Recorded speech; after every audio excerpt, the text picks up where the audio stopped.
Messieurs, dames, Tango Koki. Messieurs, dames, bonjour. Na lobi na bino bandeko balondi ke IGF atomboki. IGF na yebisaki bino ki aza na présidence.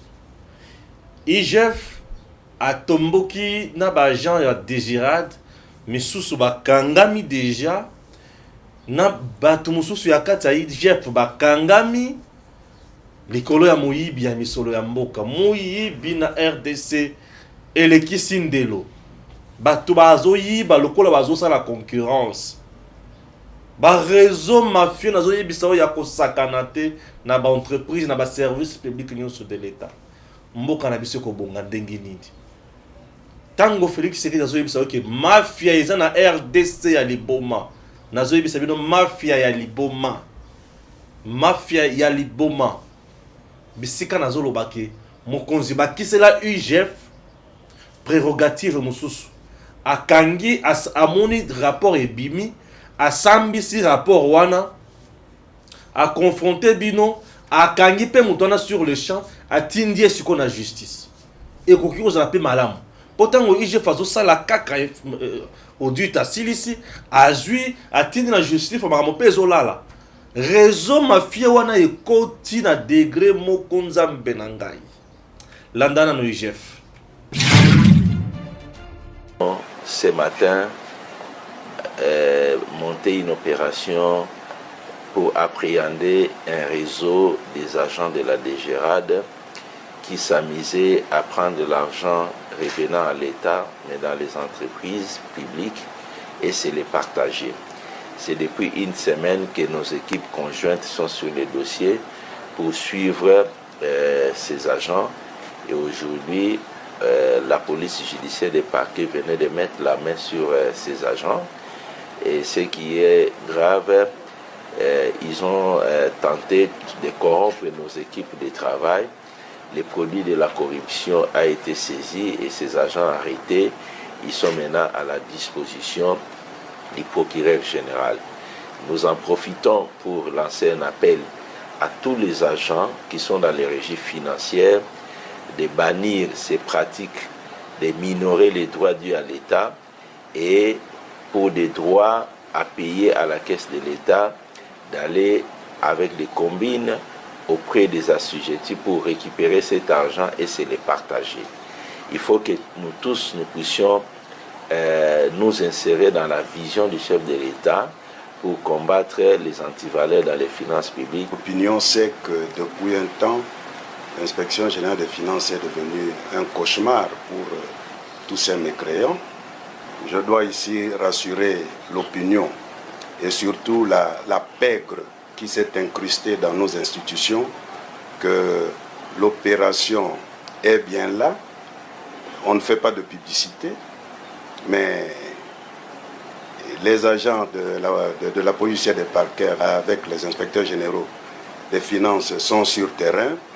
On travaille en synergie et nous pensons qu'il est grand temps pour ceux qui doutent encore qu'ils puissent reviser leurs méthodes parce qu'on sera sans pitié, évidemment c'est sans rancune, mais on doit restaurer l'autorité de l'État là où elle a été bafouée. Tolandi chef. Moyibi na RDC diarrhée verbale. Tolobaki yango. Souka la moyibi. Tolobaki yango. Ah, la preuve est là. donc IGF façon la laté. Patrouille financière ezola laté. Ba service ya l'État o ebisika mbongo ebimaka. Hey. Bato bazoyiba mbongo na RDC. Bato bazanga mawa bato bandoki bazana mboka na biso. Comment bokoza la bozoyiba mboka mbongo boy? Il y a service nyonso. Ah, papa. Même les agents de l'IGF. Même ba agent sur IGF c'est quoi le lot? Corrompu bakangi bango. Après yoro bagino Félix a sala musala te. Il faut la ramute ma be pour le la ligne ta sala musala te. Ah. Azo s'associer na ba miyibité. Ah, j'ai la linguette. Mais là, papa. On a un pays qui a été détruit lamentablement. Très bien. Moyibi. Bandeko. Moi, quand je vois les gens m'appeler pour m'insulter, et naolela, mais est-ce que bateau va comprendre pourquoi naosala musala boy? Est-ce que ces gens comprennent que ngayo naosala musala o nazotia vu nanga mobimba, non na teki molimo, na lobela peuple. Boyebi combien ba menace nazozwa? Vous ne savez pas. Et quand vous m'appelez pour m'insulter, je dis Seigneur. Zambali Bisabine. Un État responsable a un portefeuille. Et portefeuille, il y a l'État comme l'État patron, l'État subventionniste. C'est ça. Et ça, le rôle où l'État n'attend pas jouer. Parce que l'État face au privé, si l'État n'est plus patron, si l'État n'est pas patron ni subventionniste, face au privé, nous serons dans la privatisation de tout. Et ce qui est comme la privatisation, il y a nion, c'est l'État qui perd. Et lorsque l'État perd, c'est le peuple qui meurt. Dans la bilo, on a oublié ça. Beaucoup de gens ont menacé.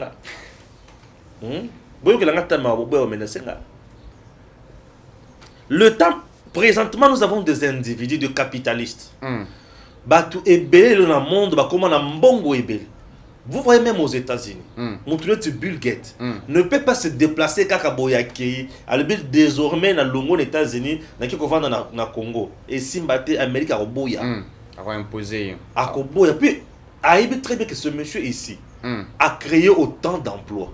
Très bien. Ce monsieur ici, mbongo ils ont gagné, mboka ils ont gagné dans l'entreprise. Et ce monsieur ici, à Osala Moussal. Il y a d'autres entreprises où l'État doit percevoir la taxe domaniale où ils ont la carte désirable. C'est-à-dire une taxe l'État a sur le bilan qu'on a eu.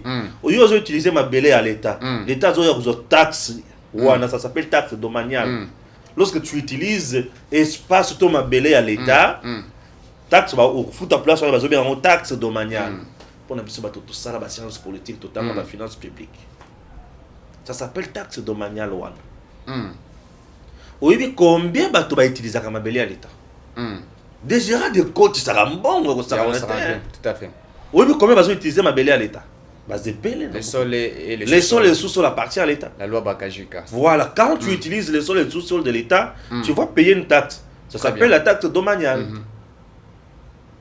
Et batu oyo baza la carte de ba capitaliste lelo l'individu ba privé ba comme na mbongo pelé. Et ces gens-là souci na bango ezali ya quoi faiblir ba nation mosusu bato ba éviter. Il y a de grands hommes d'affaires dans le monde aujourd'hui oyo baza na même mise sur ba pays ebele. Communauté internationale oyo kaka wana za composé na banani. On a fait faire partir dans soi-disant communauté internationale. Les grands donneurs. Et on a fait qui na mboka wana. Mbongo na ye. Ba commerce na ye eza mise à mal. Ba koya ba ko tourna yo. Na za président kun. Tel ba ko sala tout ba longola. Ba tozo mona wana ba to mbongo de. Très bien. Et face à ba oyo l'État doit avoir les moyens. Les moyens que l'État doit avoir et c'est qu'il est où dans les ressources belé, les ressources naturelles, les ressources naturelles nous avons déjà de l'eau, ma belé, ma zamba, l'État doit aussi créer raison pour laquelle l'État peut avoir des entreprises publiques mais basé dans ça concerne les services publics. Très bien. Côté que nous avons la SNEL, la régie des eaux, que la service na bango maï courant. Ba que l'entreprise on a et ça la paie recette. Et recette on a payé na paye la paye à l'État. Et l'État s'en sert. Mais si quoi l'entreprise où ils allaient charger pour créer recette, l'État azoa abika en attendant ba tout mususu ba ya ko futa. Ye azana na ba o ya ye asalipe. Et kendele bosso. Ce que bato ba ko sala makamwana ba yibi misolo wana. L'État zotika la mbwa balongola minu akolia musuni ndenge nini. Très bien. Mbwa bakomanda omelisa potopoto ya misuni to potopoto ya mikuwa. Regardez comment nous sommes en train de tuer l'État congolais. Et lorsqu'on tue l'État congolais comme ça, c'est le peuple qui peur. Oyo a causé la passe. Bande qu'on a biso bazana poto. courant mai ba gaz tout Babosa nango. ba bossana te ba travaillaka dur pour payer ça. Tout à fait. Et le mondela opesaka gratuitement te. Mondela futi yo koto yo na gauche na droite biloko na yo oza na kati ya kosalela. Ozo futa yango mbongo pe ebele. Au monde mutu soki aza na poto kabeli yo $100, il faut dire merci. À $800 wana na moyibi te. À $800 na motoki. Yango nazaka soki mutu abenginga. Alors monsieur Stéphane, je t'envoie $100. Nalobaka merci Seigneur. Mutu wana alingi penza musala na osala. Très bien. Alinginda et il m'encourage na musala na osala et je suis très heureux de lui. C'est quelqu'un qui ne vole pas. Il est là pour travailler et il vous travaille dans des conditions des fois difficiles. Malili tozana na konga tozana na plateau malili muke. Yo no kangika maboko. Oka ofunga maboko te. Bongo malili o ezana poto. Mboka malili. Mais alati manto na ye akikosa. C'est ça. Nous avons besoin de gens qui travaillent. Mais en RDC, les gens ne veulent pas travailler pour gagner.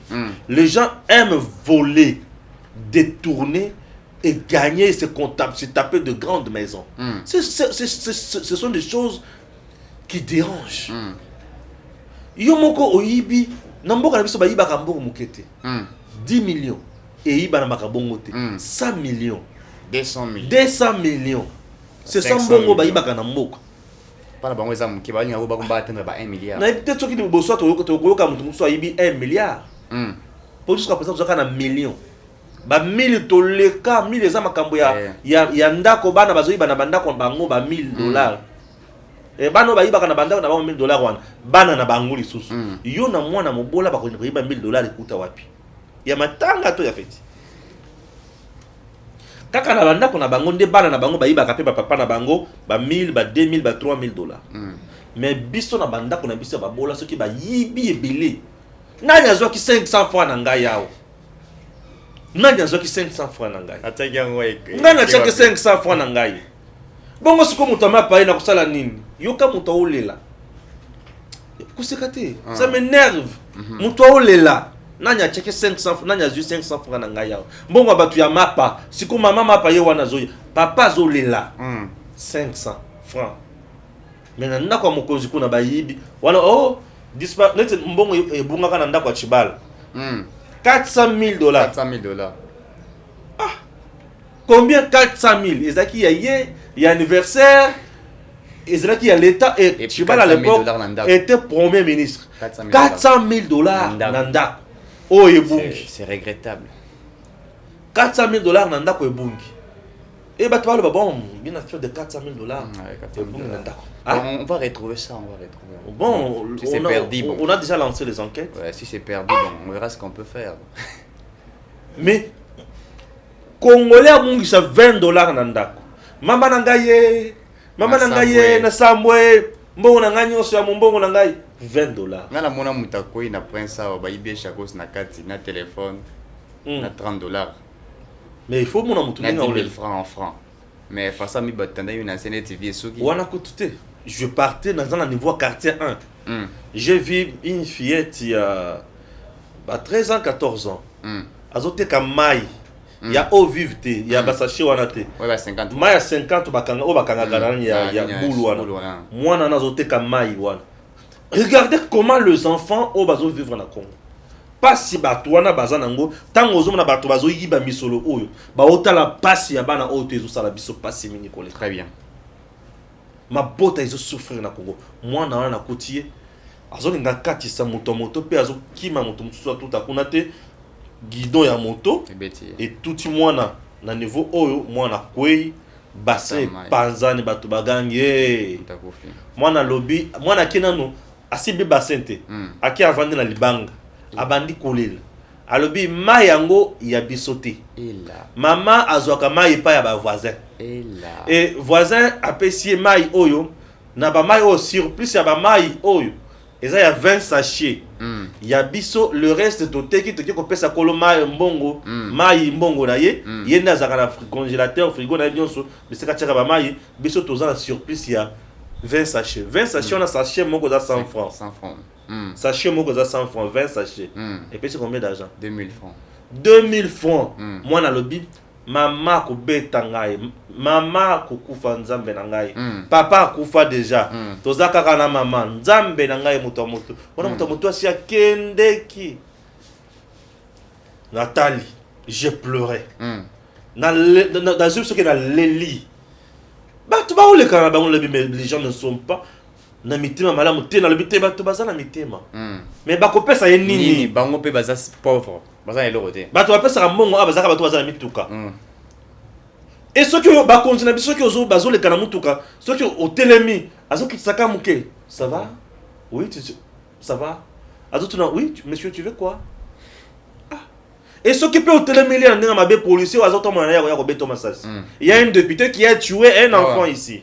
Jusqu'aujourd'hui, il n'est pas inquiété. Et ce député-là n'a pas inquiété. Jusqu'aujourd'hui, il est dans l'Assemblée nationale. Ça. Député a bomi, chauffeur n'a qui a bomi, moi n'a pas tout ce qui a 23 ans.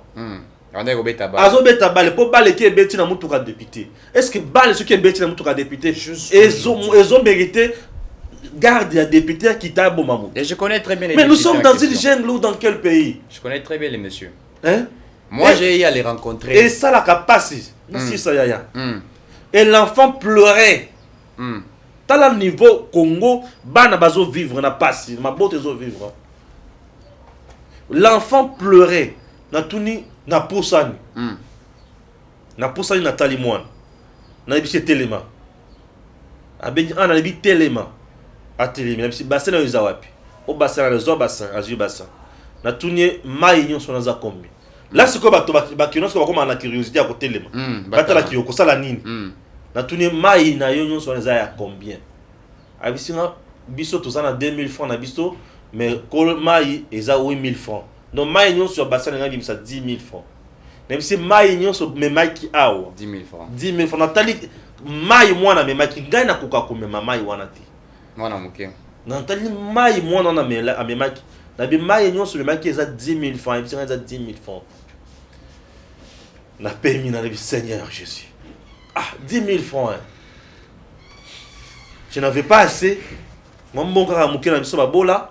Je n'ai pas ma vidéo sur YouTube. YouTube a foutu sur moi $300. Tu as kaboli ndambu ndambu. Loko la na 50 dans la poche. Na bimi $50 zaka mo bimba na changer pembeni wana et pas ya garçon mo zaki wana. Na bimi 20 000 francs. Pourtant on a changé $50 et puis 100 000. Mais na bimi 20 000 francs. Na ebishi 8000 francs. Pesa mokolo mai. Donc 12 000 francs etikali. Zwa kende siko kendaka siko kosomba mai wana pa mokolo mai boya soko teka ninga molingi koteka. Ngana makoki ebelete moke na koki kosalisa yango wana. Ne sika mama na ndako wa piquer crise et c'est la bongote pesa. Makamwana na kutana nango mingi et na salisa toujours. Wana loko wa liboso mwana zui mwana pangu sibinzoli mwana fukami bano senga pardon na biso telemaleki mwana telemi na biso kende mwana asali 2-3 pa abaluki atalinga asali 2-3 pa abaluki atalinga bien moto yo auti wapi Yesu kaka moto ya auti wapi sauveur ozomona et mwana ki wana ya liboso ya mibale un jour wana za niveau ya kapela bato bazana bayebi kishasa bayebi kapela na niveau ya kapela nazo ya na mtu kalanga liboso mwana zo katis moto kaka pa bakutani tout azaki na 3 nini ya maki babe na nini plateau ba plateau 3 plateau ya maki mwana kwe ba tout tia côté mususu akwe ngana telema zona embouteillage moto lokola ya lokaka nzela partout a tout tia kuna akwe mwana ye akwe siko mutu kananga maki yo se panzani siko lokola mutu kananga qui dans un autre film de nini oh nini boy bandeko maki panzani maki et panzani likolo mutuka na parapluie nyonso wana pe kolo kapo nyonso wana esokoli mutuka maki esokola mutuka na couleur nini jaune pembe Seigneur batwe mwana atiki dans le plateau ba plateau kuna ki avande moto akeyi moto atelemaka te akendaka bon on va les garder déjà mwana telemi alobi nzambe na ngai mama bomi ngai mama na bango atekaka maki asalaka bomelete mwana beti machine alibi nzambe mwana olela une fille mwana kutumgete mais une fille de 23 ans 22 ans une fille qui pleure na degré moko ah Seigneur babiso mitema ya mawa oyo nzambe azwa ngwa chaka biso pona nini mitema kaya mawa ah nzambe salanga ndenge mitema kaya mawa na tuni yakawa ozana lamba lebe nazana lamba pangu sana nikola mutuka nanga wana bato muninga bato ti ozo pangu sebe mutuka susu yo za mtombali mabebo yo jeune boy makasi boy natali baona seki na ibisi pangu sana na mutuka apangu siti asilisi na tous les 3 plateaux on est sali combien avec un plateau moko za 9000 francs donc nous sali 27000 francs ah c'est bien 27000 francs donc une affaire ba 13-12 dollars mutema kaya mawo na mbongo kaya YouTube na misi 20 dollars na valeur ya 40000 francs na PC na PC qui nous sommes maki mususu atika kina zotala ngaka rabo wana siko batu nyonso bazaki wana banda koloba nanga oyo faux jeune boy balobi oza prêtre oza maeso mopanzi sango na bao bayebinga alabi Stéphane Balamonge mopanzi sango yoza motema boboto toko voter yo alabi na postuler wapi boko voter na postuler wapi ozoyoka na pesi na bise bonko msa ko longa siko liboso na kende musala nanga le matin pour ngana yaka na 7h na musala le matin bah 6h au moins aïe mais bah 6h bah 7h moins plutôt na fouti te ponga mtona panda kete mais na salisi aki mutema ya mawawana ba politicien congolais banango bazana ngote politicien congolais soki a salisi yeba ke eza pour na avantage na ye boko voter ye je ne connais ni la fille nazani candidat bourgmestre ni nani natali pasi mwana na kolela na yebi bato bazeli konyoko mana bandako na bango yo soki oyebi pasi na Kinshasa te nga na yebi to lelo bato bakolia to muso bato bakolia te lelo pa ya bato ba développer motema mabe o bazaki na ngote po anini po kolia ezate bisika bato baliaka motema mabe ezala kate bato so bazaka na sourire ndako ya bato ya nzala kanda kaka muto azana kanda na yote me libu munde zo tungisa ye ils ont tout ça mais tu pourquoi les ont yoka te zaka guru ils ont tout ça c'est comme les raisons nous ont les cas raison nous ndaka ke oyaki ko si ça fofo yaka jour wana aussi fofo nyonso ya na bango et puis c'est quand on doit traquer les malfaiteurs tout à fait ce pays ce qui mbongo kota kimingi et toi ils ont kota mingi les ont kota récemment président Félix Sabak c'est 100 000 francs na ba enseignant admettons que bazo bakisi la kaka ba fonctionnaire nyonso ba mbongo 100 000 banda ko nyonso bato bakobanda kolamba bien ba petit commerce ko sala malamu na ba ba osala ngombongo ko monana il y a tout ça la petit commerce moto ko soma ngwa zate fonctionnaire ba fonctionnaire no test ko sala de ça il va rien faire c'est ko yombongo ko yango no so détourner ba million il chef la présidence 18 ans à Kabila aussi au local IGF la présidence. Est-ce que vous que c'est un message fort que Félix a lancé dans les prédateurs? Tout à fait. Ce qui n'a eu Félix Tshisekedi. IGF a contrôlé. IGF a contrôlé. IGF a contrôlé service à présidence. Service à présidence, c'est ça le colo à IGF T. Le bamen. Nazobi monsieur le bamen. Service à présidence. Ils ont likolo à IGFT. IGF a likolo na bango. Puisque IGF a rattaché au président de la République. Hein? IGF a rattaché à l'institution président. C'est que service au service à présidence, ils ont musala ya institution président. Hollandi? Tout à fait. Baza bana ya musala ya institution président. Bo gérer institution président yango ndengeni. Boya. Makama bongo yokango déjà na mboko yo. Owana zaka Félix. Et tant que bravo président na biso mon président Félix Tshisekedi. Ah bato Tshisekedi. Oh. Tshisekedi asala bato. Oh. Tozo sepelande na misala malamu. tozo sepela nde na misala malamu ozoka tozo sepela nde na misala malamu bato mosusu ya kombo na président bakomi ko sala makambo eza malamu te na kolobela ba dossier ba mapango d'ici là eza na mama moko na poto mama Fatu na Kishasa wa za na mapango na ye mobali atika eza na mutu moko aza influent pembe na président de la république na pese 10 moko na soki na pese ka 10 bato va comprendre il est aussi avocat mais na dossier wana on dirait ça na kata ko utiliser ba makamo mosusu je sais ce kati makamo en faveur ya mama Fatu na makamo mapango na ko ba adresse nyonso na ko na dossier a na kolobango on dirait bazo utiliser comme ya président pour ba influencer makamo mosusu abusivement to kolobela makambo wana type ba mamba président c'est cousin président ala na kacho o afinga la police bakangai. Bref, aujourd'hui, nous avons un problème. Ba service ya mafia, le coup les quotidiens na ba agent à IGF. C'est-à-dire que ces gens-là, le coup la ba kangi bango. Tata la kisa misone ba kanga bango hein. Ba kangi hein. Vous monne ba bache benote hein. Bache za kraka ça. Moto ba kangi azali moto ya IGF. Moto ya IGF. O ba koutier, il a été corrompu par la DGRAD. Vous voyez, ouais. Babi, yo inspecteur de finances. Oza la corrompu. Tu vois ça qu'on fout ton bon na ba prime ndenge sengeli. Pona lo koso ya mbongo zo kende ko za la corrompu. Lelo mosala no esili, ozo kende boloko. Moto wana il faut kende boloko pe mosala na esali ni esili.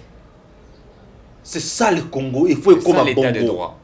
Congo il faut comme un bongo. Si ko yo na osenga na président Félix. L'IGF a contrôler bisika ebele. Lokola la justice na biso comme na ba mafia ebele na kati. Baba président de mutako bakisa IGF ba prérogative musu. Tout à fait. IGF lokola ye ko sala audit. A trouvé que Ozana mbeba. Comme l'IGF il faut na permet na IGF ba associer la police judiciaire. Attends la kanaye. IGF fazo tuna mituna police judiciaire avant de autal. Ngana lingiza la bongo. IGF fazo tuna mituna police judiciaire avant de autal. A trouvé que ton mbeba awa ezali. IGF la police judiciaire na moni ke mbeba awa ezali. Le temps justice est à la macamonaye. Bino bozoye nano. Bokende na ye. Te bozo kangaye ko tout te bozoye nano. Ba isolé quelque part. Bo isolé. Bazuye nano baké ba tchana na prison.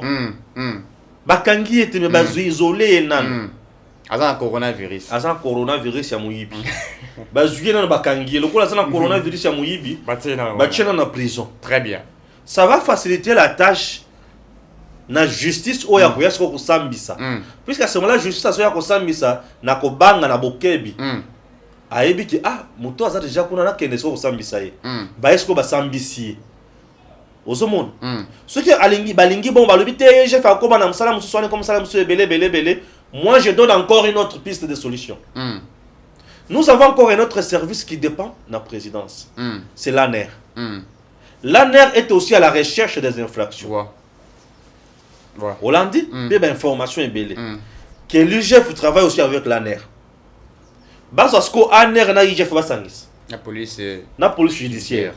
Ce que qu'on va entendre pour ANER peut à Yokarabak.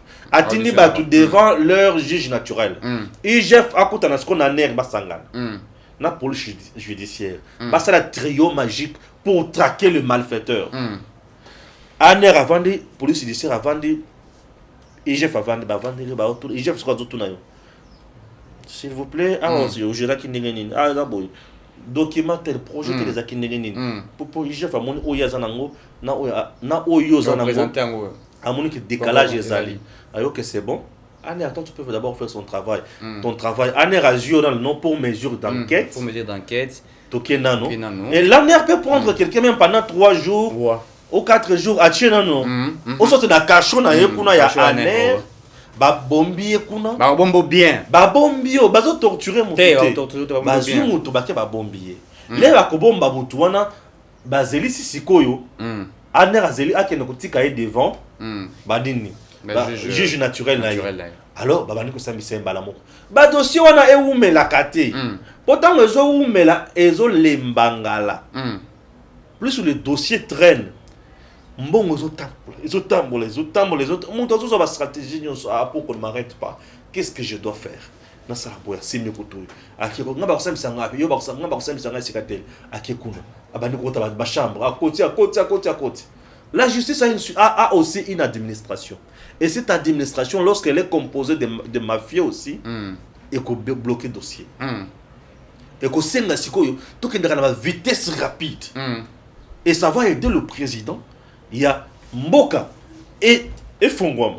Et Tomwama, mafieux, Kangama. Et ça nous fera du bien. Très bien. Et si nous arrivons à donner de telles idées, ils ont pour un avancement, ils ont pour une évolution, un développement, un bon cannabis. Tout à fait. C'est pour que les familles qui souffrent, c'est pour que les Congolais qui souffrent, les militaires qui souffrent, les policiers, les fonctionnaires, basent à la prise en charge comme il s'y doit. Chers compatriotes, on n'est pas là pour insulter les gens. Nous sommes là pour parler de notre pays. Et quand on parle de notre pays comme ça nous fait énormément du bien. Est-ce que vous que 17 directeurs généraux, IGF a cité Bango. Ok. Et puis, dans 17, ils ont détourné de l'argent. Il faut pas se présenter au niveau de la justice. Directeur, on est wapi? DGI. Ok. DGDA. Nayoki Moussousou et à Foner. 75 millions. À peu près 17 cités, liste des alliés. L'IGF avait demandé à l'inspecteur d'auditer la gestion. Et on a remarqué les détournements dans 4 blocs. Ils sont cités.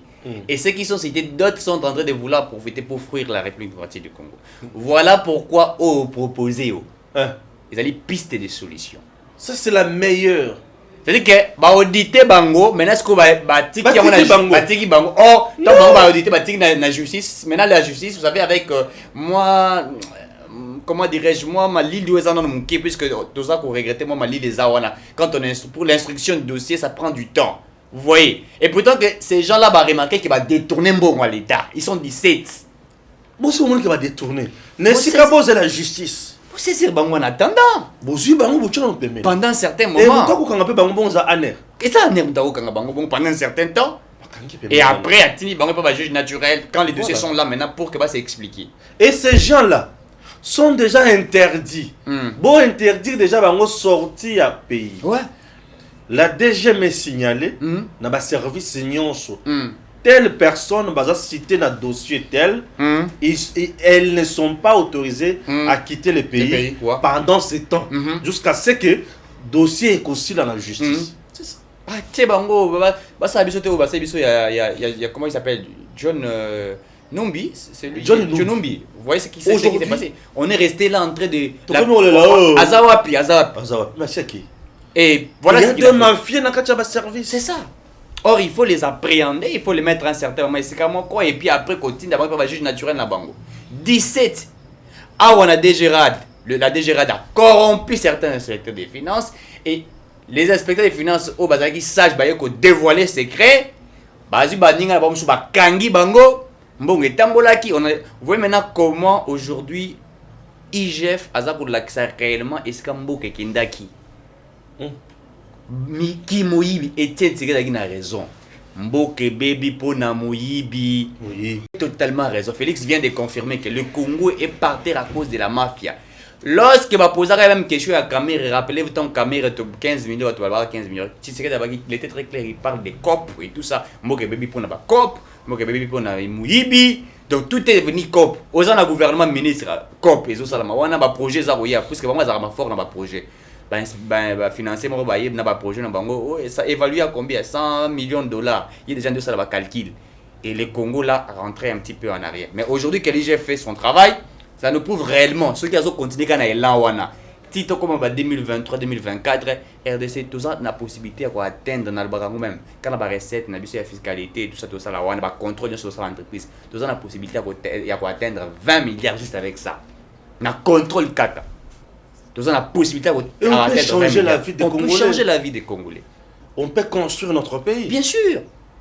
J'ai dit aux gens ici, otolobaki yango mpe na yo Rwanda tongi entreprise na ya soki ya or wana or. na combien 5 millions de dollars mais aoka fournir 75 millions de dollars détournés bayibi combien des entreprises créées bayibi Ah. au Bukangaloso plus de 200 millions combien des entreprises créées 200 millions combien de routes Alphaté ou bien combien de routes créées des routes secondaires combien de routes secondaires créées cet argent va simplement par des individus qui vont créer des universités privées et ba otonga bandako na banda ko tonga maloko ba champignons et nous les Congolais on souffre ceux qui va kangi bongo ote chasse à la sorcière ote on veut les quartiers de la privé présidence capable de construire une université aux normes internationales équipé mais il fut premier ministre incapable de nous construire une université à l'état na ba norme wana ata iniki na zaki bon alors bien ça na on a fondation wana fondation wana na ye non tant comme on était ba betanga pam fondation na ye wana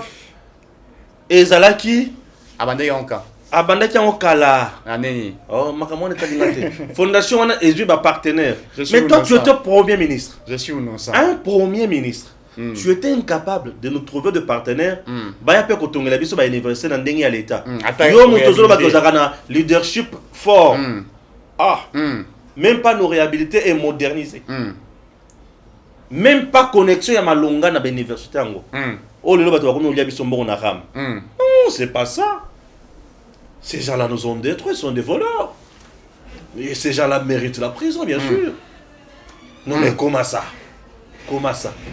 non ils ont mis ces pays par terre un pays par terre moka ekufi nango si kokufaka bon Autobana encore 75 millions 200 millions 300 millions 100 millions franchement so collecter bambo union sorana tiango est-ce qu'on a budget à l'état to comment on a combien 100 millions ya za réalisation 100 millions za réalisation au 400 millions ya ma moroso ba train ya ba train aérogare modulaire 600 et quelques millions de dollars détournés et l'argent là payé aujourd'hui par l'état congolais par Félix nous sommes obligés à foutre en pause à Kanyongo. Non seulement aux yeux le Kanyongo pour tout bongis, mais aux yeux to yibi, to bongisite. Et bah toi on a pas besoin na part na bango qui va na exploiter na carte aéroport si vous pas y exploiter ni au batongité. Atabino moko. Modèle mama bay et ko za la degré ni. Et to lo baté. Toki to lobia o lobia wa mo bato moko boy droguer ba bengio to salo to ko mayo yo nzamba dieu oboma tango ngene ngozawa toi tu penses vraiment tu vas m'intimider avec des bêtises comme ça non écoutez monsieur je suis pas un enfant pour yo zana di lunga wana moka etikali sans entreprise nyosuka ya l'état yo soka DGRAD a bengisi asali communiquer na télévision pour na koluka ndenga zo engager bato recrutement nani asala kango Runguziza DGDA direction générale douanière assise oya lansaka appel d'offres ba congolais ba belé je vous dis les gens sont venus puisqu'ils cherchaient du travail et c'est à ce moment-là j'ai compris que Runguziza va comprendre ba Rwanda bon c'est abisso kasi yango des pères et des mères il faut dans le barango bien té Runguziza bon c'est bon Roberwa bon ce que ça bon aussi yoka Roberwa na histoire de moka na biso ya politique je sais Roberwa je sais déjà Roberwa mususu na histoire na moi biso mais le Mumba tosana na patoire tosana na c'est ma film biso le Mumba ça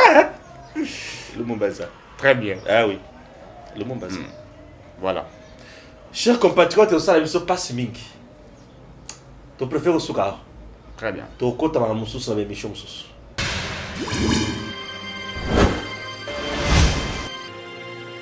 Abonnez-vous sur Eden TV officiel.